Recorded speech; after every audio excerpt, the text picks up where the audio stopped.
Внесение изменений в градостроительный кодекс обсудили в дистанционном формате на заседании правительственной комиссии.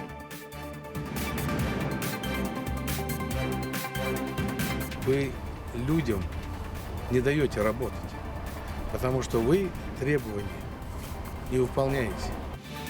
Глава Ингушетии проинспектировал строительство социальных объектов в Магасе.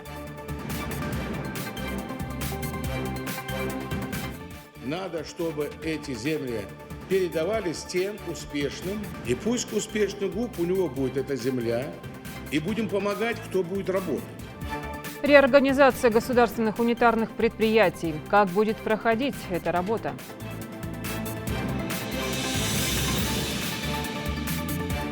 Журнал проведения дезинфекции, где учитывается транспорт, кто проводил дезинфекцию ответственный, когда проводил.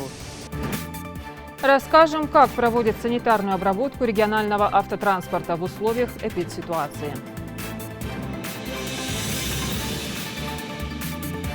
Какая древесина подходит наружной обработке? Пожалуйста. Сухая. Технологом ты можешь называться, когда вкусняшку приготовишь, мебель смастеришь и одежду пошьешь. Уроки труда. В выпуске. Здравствуйте, это новости 24. Глава Ингушетии принял участие в режиме видеоконференции в заседании правительственной комиссии по региональному развитию России и Комитета Госдумы по транспорту и строительству под председательством зампреда правительства страны Марата Хуснуллина. На совещании обсудили вопросы о внесении изменений в градостроительный кодекс и отдельные законодательные акты, а именно о совершенствовании Института комплексного развития территорий и механизмов расселения аварийного и ветхого жилья. Законопроект направлен на совершенствование Института комплексного развития территорий, что позволит придать городам современный облик, а гражданам улучшить жилищные условия. В заседании приняли участие главы федеральных министерств и ведомств, члены Совета Федерации и Государственной Думы РФ, а также первые лица субъектов государства.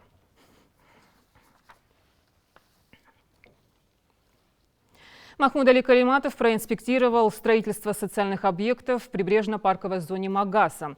До конца года здесь планируют открыть новую школу на 704 места и детский сад на 220 мест.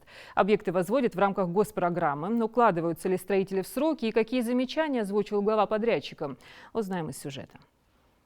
Дошкольное образовательное учреждение «Солнечный город» возводилось силами ООО «Транссервис». Все строительные работы завершены согласно контракту до 1 ноября. Детский сад будет введен в эксплуатацию в начале 2021 года после подготовки полного перечня разрешительной документации. Там, где подрядчик правильно организовал работы, и результат иной. Руководителям всех заинтересованных ведомств необходимо оказывать всестороннюю поддержку добросовестным строителям, устранять все бюрократические препоны. И оборудование рабочим. Можем посмотреть. Ростехнадзор смотрел. Ростехнадзор смотрел, мы это отследили. А еще уже? У них по отоплению, кстати. Нет, хорошо. Да. Оборудование по стандартному, верно? Все в соответствии с ним. Оно все рабочее, все, да? Да, у них еще есть холодное, горячее. Ну, это понятно. Ну, это, в принципе, стандартное оборудование, да? Да. Многократно обкатано этот проект детского сада, поэтому здесь каких серьезных вопросов не возникает. Здесь, да? Ну, еще неделя у них осталось. Да. Тимоща. Санкера Мурбирова. А детвора когда зайдет, если... Веришь, Алиш Балиев. Потом, я думаю, надо дополнительно еще раз посмотреть. Потому что мы не для китайцев строим, для себя. Война, пожалуйста. Все строители, он не враг, он подрядчик. Надо его тоже со своей стороны, помогайте ему тоже. Спрашивать-то спрашиваем, но иш, хамди, войди еще, тажи, все эти бюрократические вещи, значит, не надо препоны. Наоборот, надо способствовать, помочь наоборот. Бог бежвиз, Бог далец, или Бог. Но Бог цубой, все. По словам министра строительства и жилищно-коммунального хозяйства Республики Микаила Балахоева, в учреждениях будут созданы все условия для всестороннего развития детей. Детский сад будет оборудован удобной мебелью и современной качественной техникой. Возраст там какой? Там будет у нас с 3 до 5 здесь, с 5 до 6 там. С 5 до 6, да? Да. 5 до 6. Ну там типично, в принципе, да? Да, Как и внизу, да, все абсолютно. зеркальное отражение. Да. Ну, единственное, рисунки, патриотические уголки, все здесь немножко есть. Музыкальный зал. Шейх Хамхалович, министр не вижу. Мэр города вышел. Если какие-то нужны вопросы, потом я думаю, сколько вы гарантии там? 5 лет. 5 лет. Вот 5 лет, да? Телефон гаете, здесь футрина малирия, хаммалилди, хоза, да, хамелдить, хажил ишт, хамдит ишт. Потому что вот дождь сейчас день протечет, будет там неделю ждать 2, потом провалится. Лучше сразу сообщить, слушай, вот здесь что-то пятно, а не сразу устранять.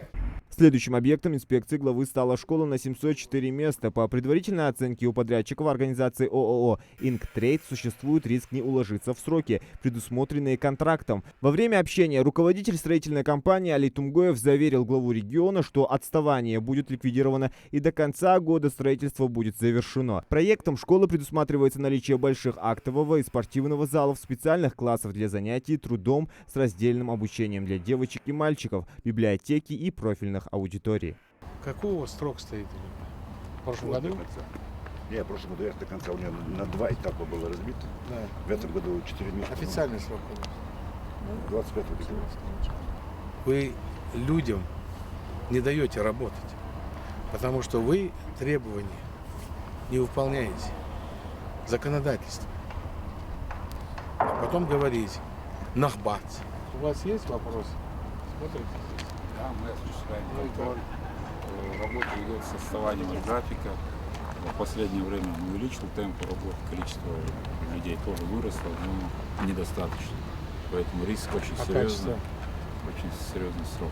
Качество, есть недостатки. Замечания они в рабочем порядке делаются, частично не устраняются в ходе производства работ. Вот по вашим прикидкам, и что?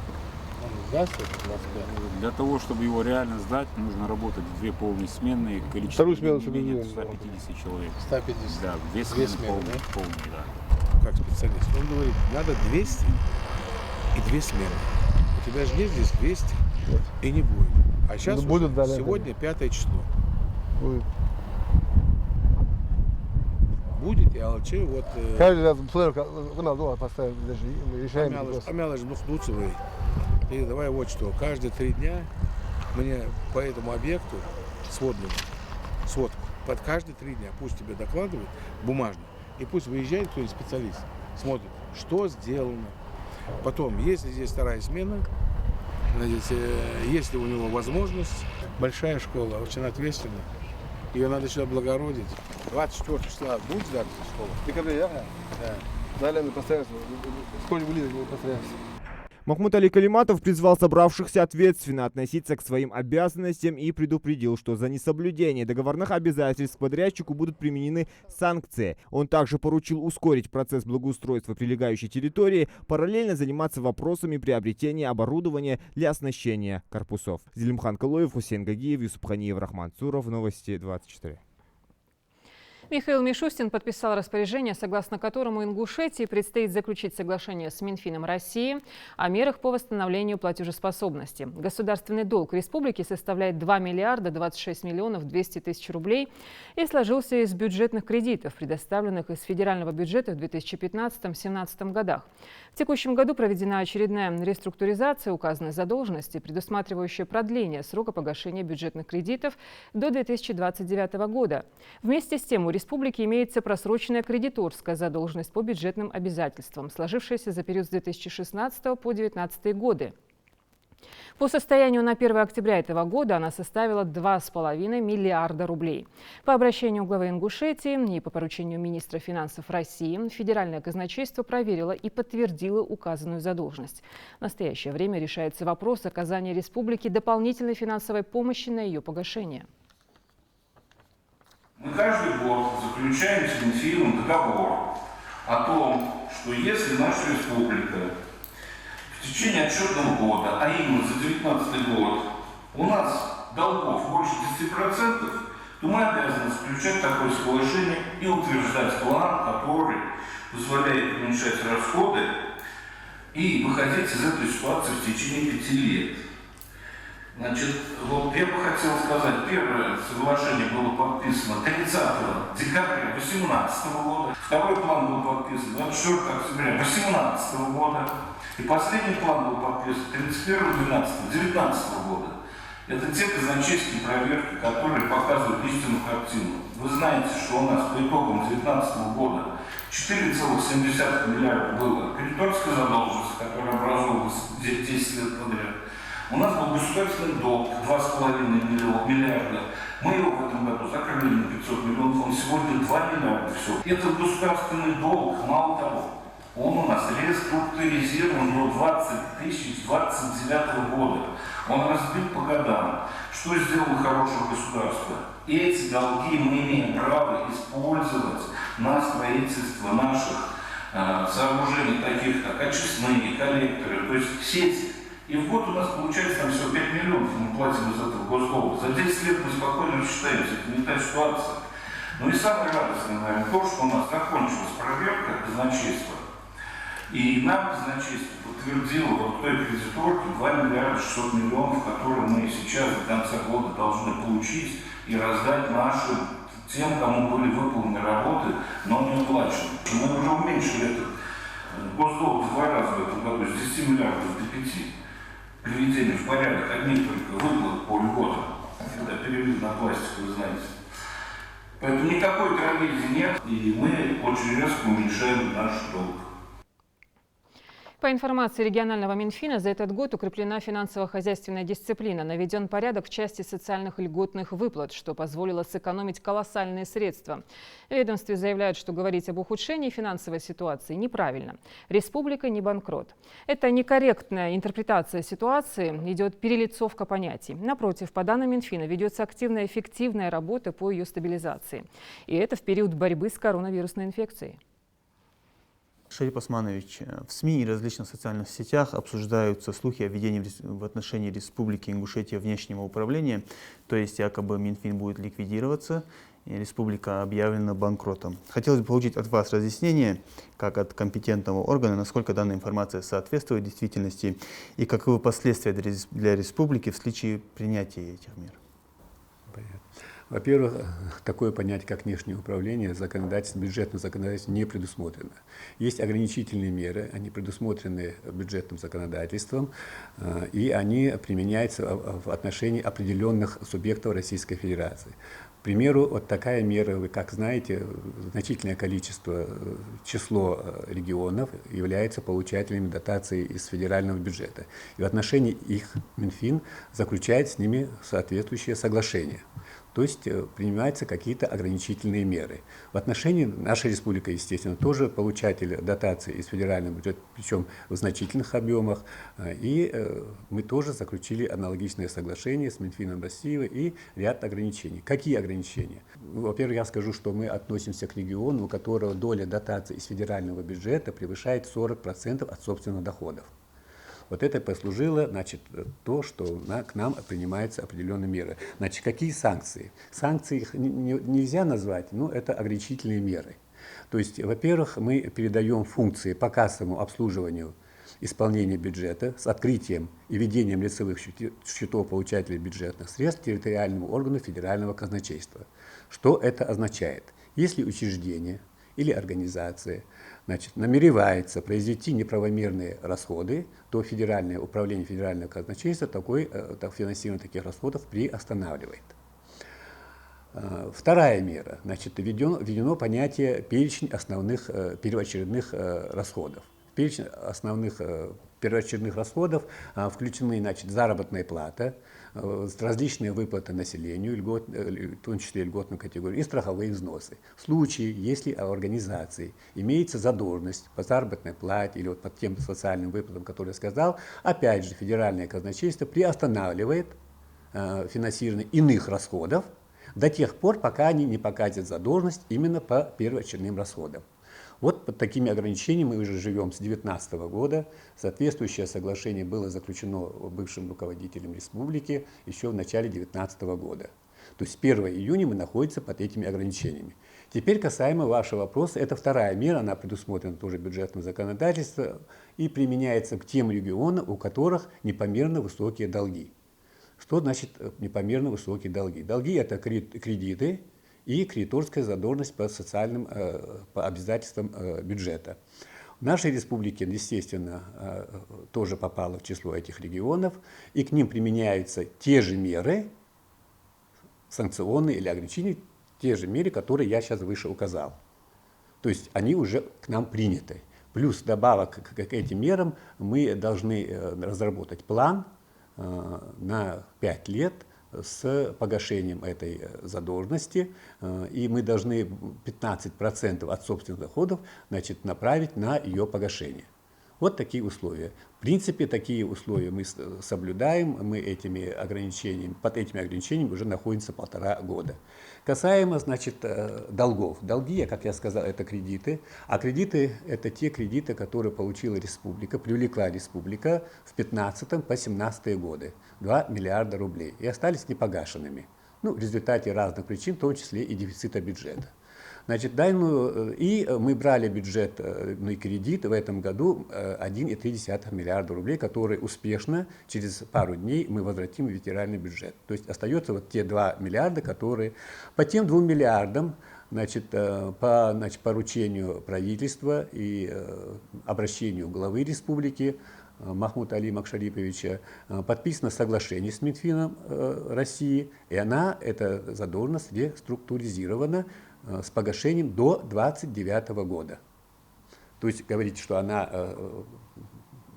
просроченная, сейчас нельзя говорить. Но второй вопрос – кредиторская задолженность по обязательствам. Она у нас высокая. Тоже накопилась 15, 16, 17, 18, 19 годы. В летом прошлого года она достигла 5 миллиардов рублей, даже выше 5 миллиардов рублей. Сейчас, благо, за счет собственных резервов и собственных источников мы ее смогли снизить до 4,5 миллиарда рублей.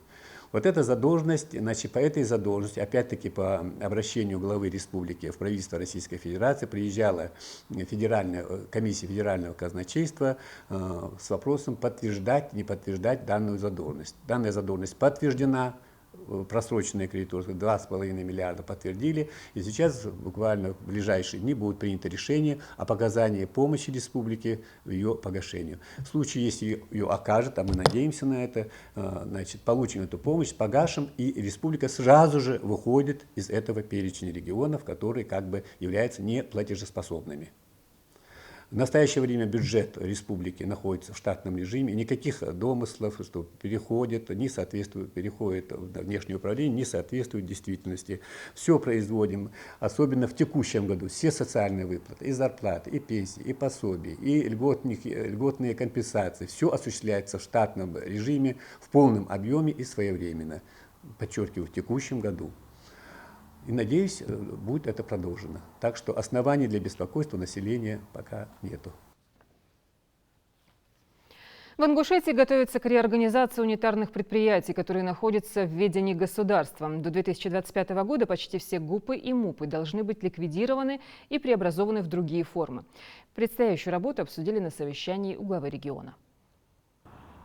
Тамерлан Измайлов директором ГУПа МАГАЗ сельского поселения Сурхахи является уже 25 лет. За это время аграрий не раз показывал хорошие результаты сбора урожая. В этом же году предприятие выбилось в лидеры по уборке яровых. Около 40 центнеров с гектара. Результат за все время не рекордный, но лучший за год. Нам удалось погасить налоги, частично долги, заработную плату работникам. И мы заготовили собственные семена. И 250 гектаров мы уже дней 10 как отсеялись. К грядущим изменениям прибыльные ГУПы относятся с большим оптимизмом. МАГАЗу процесс дробления и тем более ликвидации не грозит. В ведении ГУПа около 1000 гектаров пахотных земель. На них сеют кукурузу, ячмень, пшеницу и другие культуры. Как признается директор, предприятие справится и с большими посевами, были бы земли. У меня было 2038 гектаров. Мы справлялись. У нас 900 гектаров я озимые сеял. Мы справляемся, конечно, мы справимся. Будем обрабатывать, работать. Вопрос ликвидации ГУПов путем слияния или дробления впервые поднял глава Ингушетии Махмуд Али Калиматов 20 октября на совещании с участием первого замминистра сельского хозяйства России Джамбулата Хатуова. В агропромышленный комплекс республики входят около 14 государственных унитарных предприятий. Одни из них приносят прибыль республике, другие же наоборот, только убыток. Надо, чтобы эти земли передавались тем успешным, и пусть успешный ГУП, у него будет эта земля, и будем помогать, кто будет работать.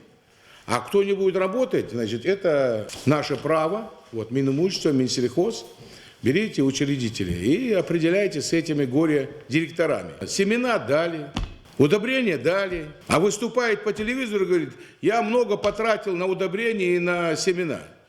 Так кто из нас лукавит тут? Правительство анализирует. И это будет подход такой.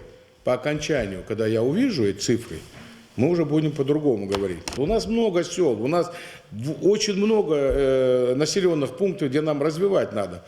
Но если мы не будем работать, как это принято, правильно, достоверно, порядочно подходить к своему делу, вот я к чему вас призываю, тогда нам пойдут навстречу. И когда мы в срок, как написано, исполним те требования, которые возложены на нас.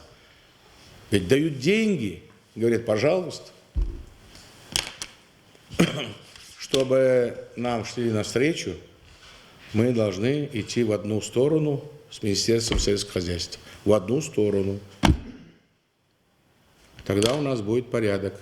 Причин нерентабельности, то есть убыточности некоторых ГУПов, по словам специалистов Минсельхоза, несколько. Среди них и неопределенность общего объема земель за предприятиями, задолженность перед банками по лизингу, сложные климатические условия последних нескольких лет. Много причин.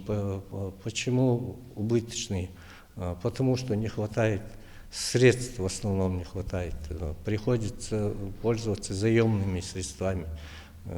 Потом в любом случае долг, который ты сделал, с ним надо рассчитываться. Но уже с этого года многие ГУПы у нас практически стали на ноги. Слияние нескольких ГУПов в один, по мнению специалистов Минсельхоза, проблему не решит. Там уверены, что лучше оснастить имеющиеся предприятия современной техникой. Мы вот эти отстающие ГУПы тоже вытащим из этой ямы. И скорее всего, мы отработаем в этом вопросе. Предложение, конечно, правильное, уместное, своевременное предложение главы. Почему? Потому что терпеть эту ситуацию уже дальше невозможно. Надо, чтобы эти предприятия были самообеспечены, и зарабатывали. И исходя из этого, там у нас несколько ГУПов, с которыми мы будем работать. Ликвидировать ГУПы и изменить их структуру требует не только глава Ингушетии, но и федеральное законодательство. Так, согласно закону 485 от 27 декабря 2019 года, унитарные предприятия, находящиеся в условиях конкуренции, подлежат ликвидации или реорганизации до января 2025 года. Они могут быть проданы с торгов, естественно, только с торгов. Все должно быть открыто, прозрачно, и наша общественность должна это видеть, знать и контролировать в первую очередь проведение такого рода торгов, потому что это существенная, получается, доля нашей экономики будет продаваться, либо преобразовываться акционерное общество, либо иные формы коммерческие. Поэтому, когда это все будет происходить, обязательно общественный контроль должен быть со стороны наших общественников и вообще жителей республики.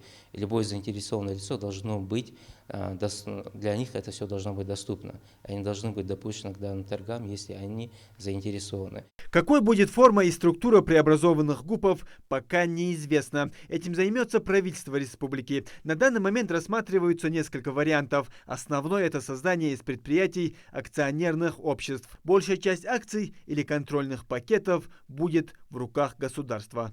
ГУПы будут реорганизованы 51% акций будет у государства, 49% акций будет у акционеров. Вот только остается вопрос, улучшится ли ситуация с прибылью. Ведь путем ликвидации ГУПов и МУПов власть пытается сократить степень своего влияния на экономику и стимулировать развитие бизнеса. Чем меньше участия государства в экономике страны, тем успешнее бизнес, считают в антимонопольной службе. Это делается для того, чтобы уменьшить присутствие государства в экономике. Это как бы азы экономики, о том, что чем больше государства присутствует в экономике, тем это пагубнее влияет на саму экономику. Соответственно, только конкуренция может рождать лучшие продукты за лучшие условия для потребителя. Поэтому в нашей республике предварительно план такой составлен. По 485 закону до 2025 года стоит задача ликвидации всех унитарных предприятий. К этому времени не должно быть не только унитарных государственных, но и муниципальных предприятий. В общей сложности в республике их более 60. Значит, работа предстоит немалая. Соответственно, Минимушту будет принимать в этом вопросе активное участие. Это связано с инвентаризацией имущества, всего имущества, движимого, недвижимого имущества ГУПов, для того, чтобы мы могли правильно их передать. То есть мы должны иметь четкую картину об объектах, находящихся в пользовании ГУПов. То есть это земельные участки и объекты недвижимости, то есть имущество.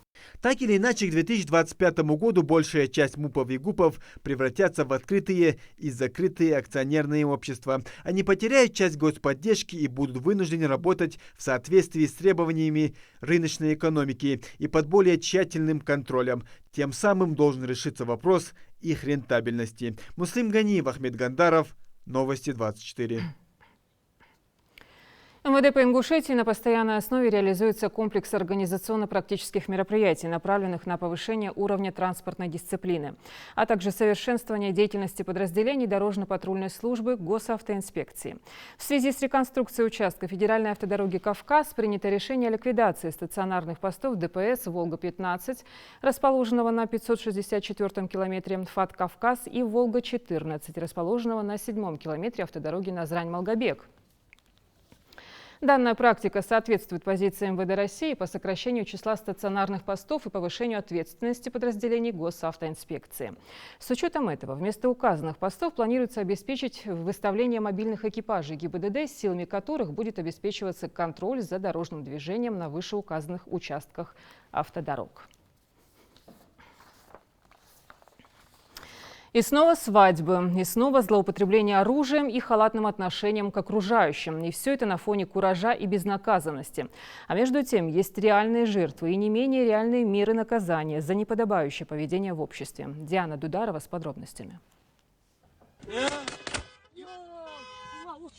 Везение или благосклонность судьбы, чей-то сын, брат чудом уцелел от пули неопытного стрелка. Действия, которые не несут никакого за собой смысла, за доли секунды могли обернуться непоправимым горем. На видео очередное хулиганство свадебного кортежа. Стреляют из травматического оружия. И таких примеров халатности молодежи к чужой жизни можно привести тысячи.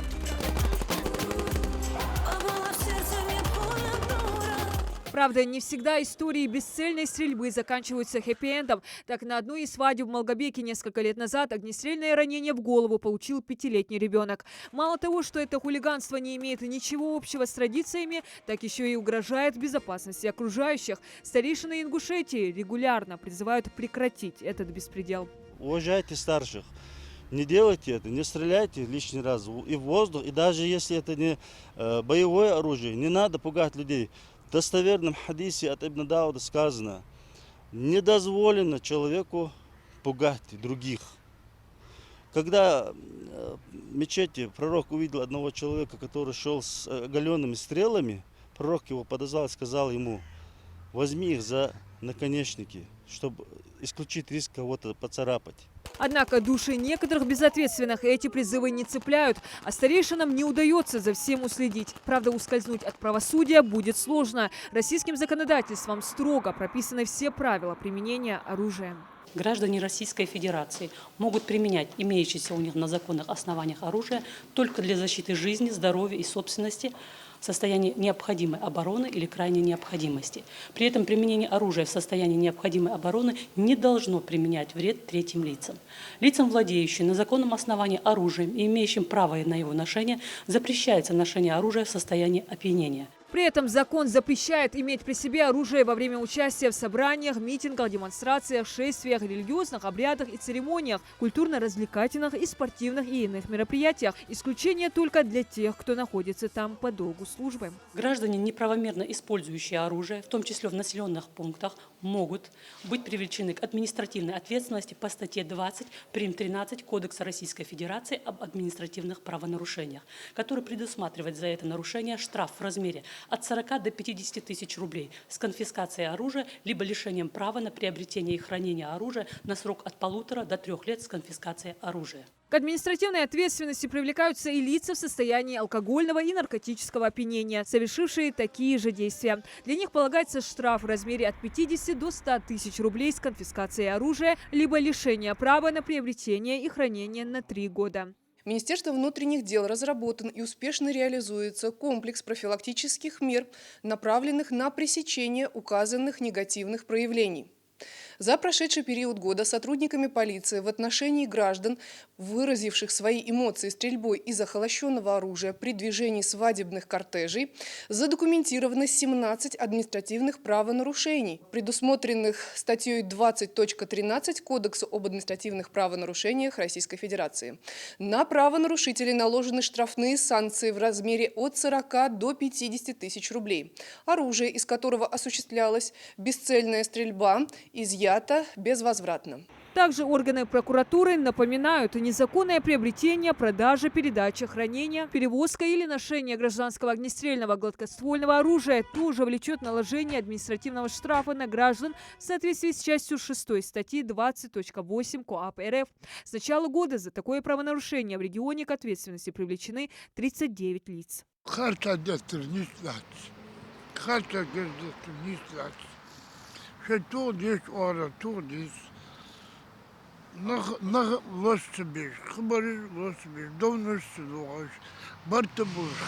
Kurulu samhal diyorduk kız diyor.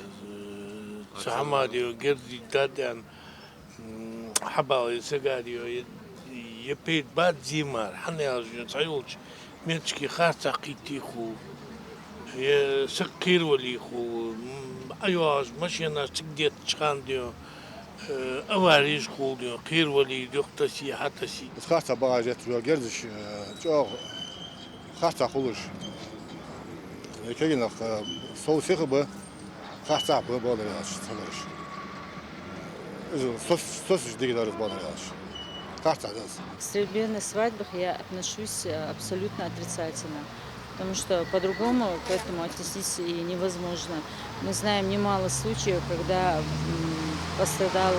пострадали абсолютно невинные люди, поэтому хотелось, чтобы были какие-то ограничения. Правда, некоторые молодые люди не только незаконно используют оружие, но и позволяют себе хулиганить на свадьбах в неадекватном состоянии. Употребив психотропные вещества, абсолютно не отдавая отчет своим действиям, пускают в ход пули в окружении детей, стариков и женщин. Радует, что сознательных среди молодого поколения гораздо больше. Так, представители Комитета по делам молодежи республики осуждают эти действия и призывают быть бдительными, не рисковать и в погоне за драйвом не омрачать чужие судьбоносные праздники. Немало случаев, в частности в истории Ингушетии, когда на этих свадьбах свадьба плавно переходила, скажем так, в похороны.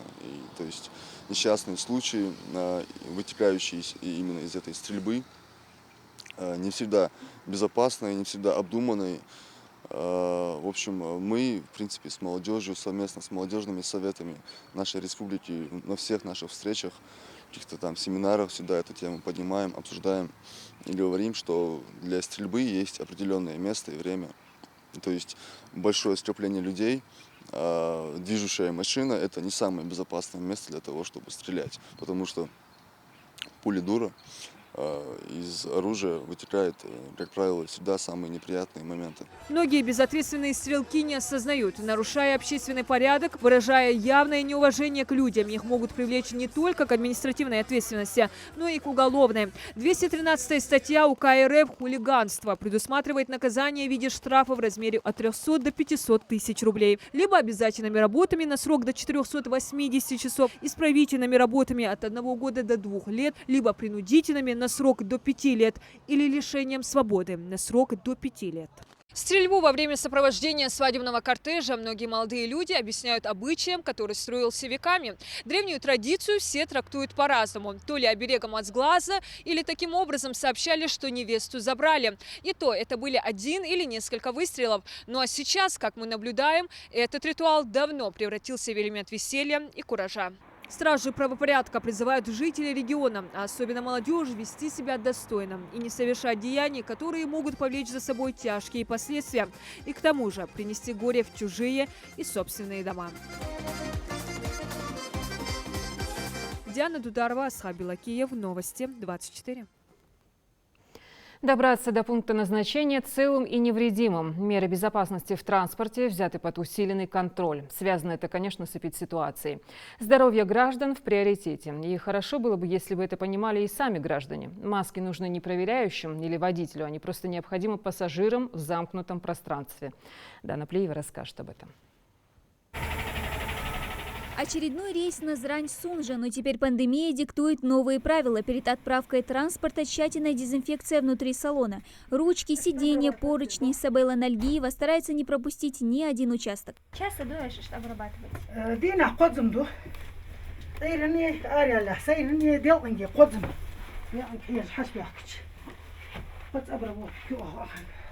В защите от коронавируса все профилактические меры хороши. Ежедневно с этого депо выезжает около 60 единиц техники. Дезинфицируют салон перед отправкой машины, после возвращения с рейса и между ними. Между рейсами некоторые, когда у них время есть, заезжают, здесь проводим.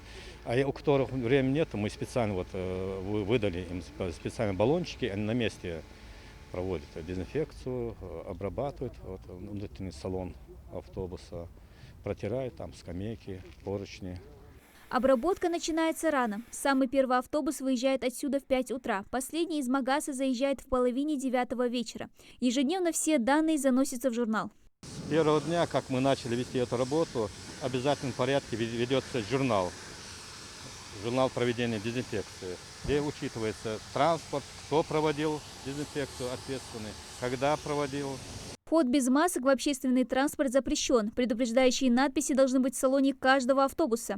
Сами водители также обязаны быть в масках и перчатках. С этим проблем не возникает, отмечает Магомед Таркоев. Меры защиты, как и его коллеги, он соблюдает. Тоже советует и пассажирам. Пассажиры, берегите маски, что их охол. Не случится залетные. Но маски, когда я отыравили, солдаты, маски, их хвою. Подтверждением слов могут служить и пассажиры. Их немного, но маски есть на всех. Да и редко кого сейчас встретишь без нее в общественных местах, делится Тамара Бекбузарова. Новая волна пандемии и скептический взгляд на меры безопасности поубавила. Маска, перчатка, ты сам себя охранять только маска обязательно есть. Маска, это можно носить. Да. Духули пассажиры маск срелишь или наоборот? Нет, уже кирнах уже. Одевают. Это 100%, 2-3% Правда, выйдя из салона автобуса, объектив нашей камеры зацепил немало прохожих без средств защиты. Да и социальную дистанцию редко кто соблюдает. А между тем ежедневно фиксируют около 60 зараженных. И пока самый действенный способ уберечь свое и чужое здоровье – носить маски, держать дистанцию и не забывать обрабатывать руки. Дана Плиева, Адам Далаков, Новости 24. Первая собственноручно сшитая вещь, сделанная табуретка, приготовленный оливье. Этим большинству из нас запомнились школьные уроки труда. Теперь их переименовали в технологии, но суть и начинка та же. Как занимают нынешнее поколение, расскажет наш корреспондент Тамара Хашагульгова. Какая древесина подходит наружной обработке? Пожалуйста. Сухая. Сухая. Какая влажность должна иметь древесина? 15%. То есть влажности 9? 10-15%. Урок технологий сопровождает учащихся почти всю школьную жизнь, с 1 по 11 класс. Сначала дети делают оригами и лепят из пластилина, а став немного старше, учатся мастерить предметы утвари, шить одежду и готовить. Такие занятия хоть и называют красиво и по-современному технология, но по сути это старые добрые уроки труда. Рустам Камурзоев их осваивает уже 2 года подряд. Его любимое дело – это выжигание по дереву.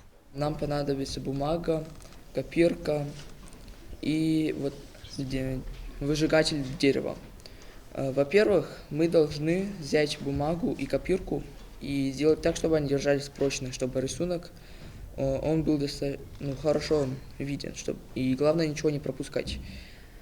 А после этого мы должны карандашом выделить весь рисунок, а после этого процесса мы уже должны выжигать сам рисунок. Фабрика настоящих мужчин. В обучении парней отдают предпочтение информационным технологиям, обработке древесины и металлов. Но эти ребята умеют не только выжигать по дереву, но и табуретку смастерить и полку сломанную починить дома.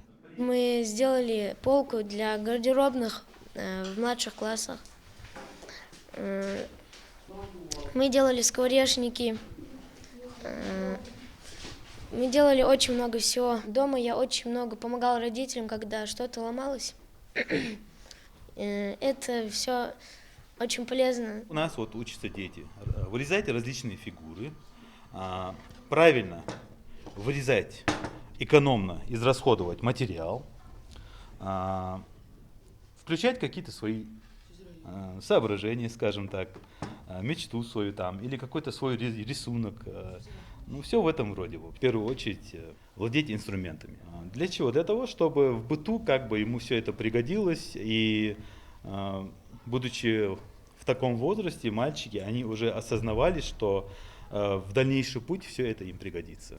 Девочки и мальчики обучаются отдельно. Пока одних готовят мастера на все руки, других учат быть примерными хозяйками. Шитье, кулинария и рукоделие. 3 кита уроков труда для девочек. Тема сегодня – холодные закуски. Рулет из лаваша.